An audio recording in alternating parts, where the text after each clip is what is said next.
sur des mailles qui viennent tout juste d'être montées, je vais vous montrer comment tricoter le point endroit.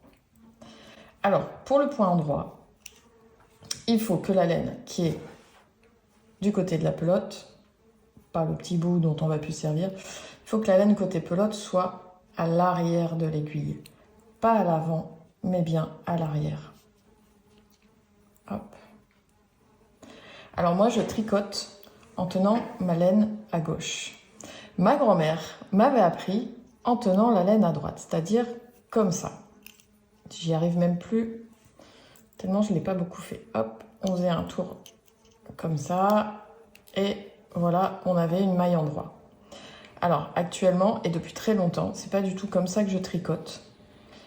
J'ai rapidement appris à tenir le fil dans la main gauche, parce que je trouve ça beaucoup plus ergonomique, beaucoup moins fatigant dans la façon de tricoter. Alors c'est peut-être un petit peu plus long à apprendre, la technique est peut-être un peu plus longue à apprendre, mais honnêtement, une fois qu'on sait la faire, il n'y a pas photo.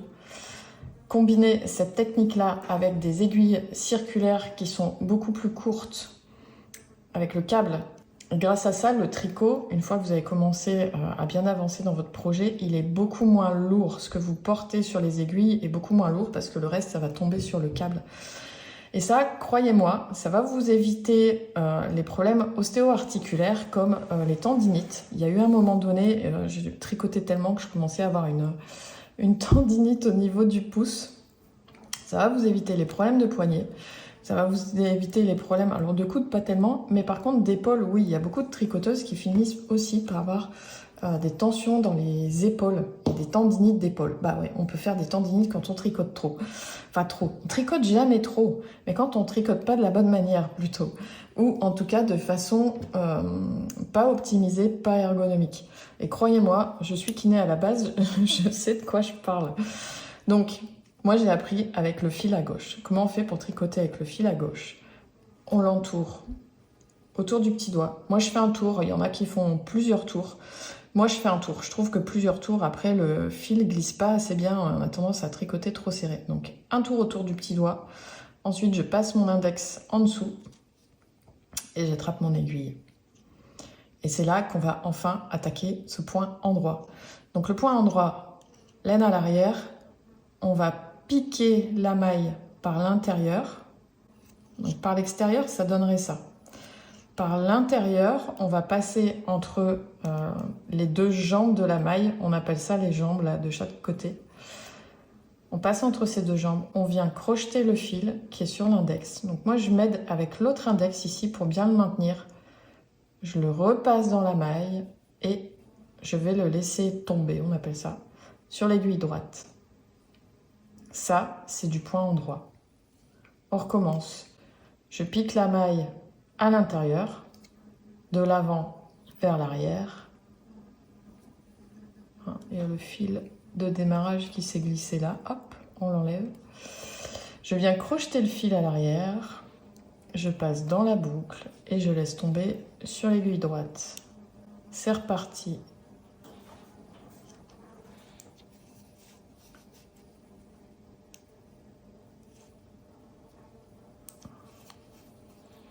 À l'intérieur de la maille, je crochette le fil, je laisse tomber sur l'aiguille droite.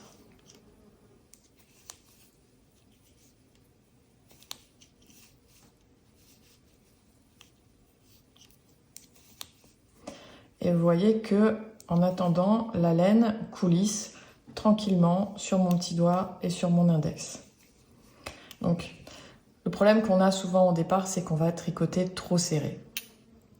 Donc pour ça, il faut vraiment qu'ici, ça coulisse bien. D'ailleurs, je vous conseille de vous laver les mains avant de commencer le tricot pour avoir les mains bien sèches. Sinon, ça accroche un peu. Ici, moi, j'ai des aiguilles métalliques.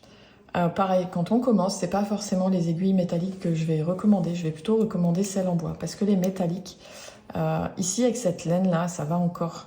Comme elle est un peu sèche, elle accroche un peu.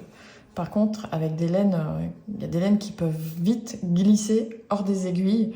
Et ça, quand on démarre, c'est un cauchemar parce qu'on ne sait pas comment aller les rechercher. Donc les aiguilles métalliques, c'est glissant. Avec les aiguilles en bois, pardon, vous aurez moins de problèmes. Et donc voilà, faut pas avoir peur que ça soit lâche ici, surtout après le premier rang de montage, c'est normal. Et tout ça, toutes les tensions, elles vont venir s'uniformiser au fur et à mesure du tricot. Et quand il y a vraiment des gros écarts, enfin, quand il y a des écarts plus importants, on va pas dire des gros écarts, mais quand il y a des écarts plus importants, on peut aussi venir les rattraper lors du blocage. Le blocage, c'est quand on a fini la pièce et qu'on va venir la laver, la nettoyer en douceur et bien la positionner pour la faire sécher. Si vous voulez, c'est comme quand vous lavez les cheveux avec une tresse et qu'ils vont sécher avec la tresse. Et bien, une fois sec, quand vous enlevez la tresse, les cheveux gardent le mouvement qu'ils avaient dans la tresse. C'est exactement le principe du blocage de la laine. Vous avez la mouiller, la mettre en position, la laisser sécher en position et comme ça, elle gardera une forme beaucoup plus harmonieuse par la suite. Bon, évidemment que si vous avez fait vraiment des très gros écarts entre les mailles, c'est pas magique non plus. Donc voilà, ici, on a fini le point endroit. Donc vous voyez que le point endroit, quand on le regarde, ça fait 2 jambes. Moi, j'appelle ça des jambes, avec la maille du dessus qui passe au milieu. Ça, c'est pour repérer un point endroit. Pour repérer un point envers, c'est facile, sur un tricot à plat, quand on tourne, c'est un point envers. Un point envers, ça fait pas 2 jambes, ça fait une petite boule ici, et c'est comme ça qu'on repère un point envers. Et justement, je m'en vais tout de suite faire le tuto du point envers.